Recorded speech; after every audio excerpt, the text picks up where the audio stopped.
మీరు బాగా డబ్బులు సంపాదిస్తున్నారా? అయినా కూడా నెల చివరిలో జోబీ ఖాళీ అవుతుందా? మీలాగే చాలామంది ఉద్యోగులు ఒక పెద్ద తప్పు చేస్తున్నారు.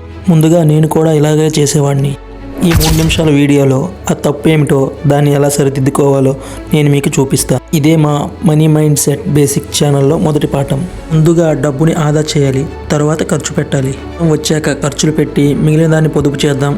అది పాత పద్ధతి. కొత్త పద్ధతి ఏమిటంటే జీతం వచ్చాక ముందుగా పొదుపుని పక్కన పెట్టి మిగతా దాన్ని ఖర్చులకు ఉపయోగించాలి. దీనిని ఎలా పరిష్కరించాలి అంటే 50-30-20 రూల్ పాటించాలి. 50% అవసరాలకు, ఇళ్ళద్దెకు, ఈఎంఐ, కిరాణా సామాన్లు, తప్పనిసరి బిల్లుల కోసం. 30% కోరికలు అంటే వాంట్స్, వినోదం, సినిమాలు, బయట తిరగడానికి, షాపింగ్కి, కొత్త ఫోన్ లాంటివి. శాతం పొదుపు, పెట్టుబడులు, సిప్ కానీ, PF, health insurance, emergency fund లాంటివి. ఈ రోజు నుంచి జీతం రాగానే ముందుగా ఆ 20% పక్కన పెట్టి మిగిలిన దానిలో జీవించడం అలవాటు చేసుకోండి. ఆర్థిక స్వేచ్ఛ వైపు తొలి అడుగు. మనలో ఇలాంటి సరళమైన ఆర్థిక సూత్రాలు తెలుసుకుంటాం. త్వరలో 20% డబ్బు ఎక్కడ ఎలా పెట్టుబడి పెట్టాలో వివరిస్తాను. కాకుండా ఉండాలంటే ఇప్పుడే మన ఛానల్ని సబ్స్క్రైబ్ చేసుకోండి.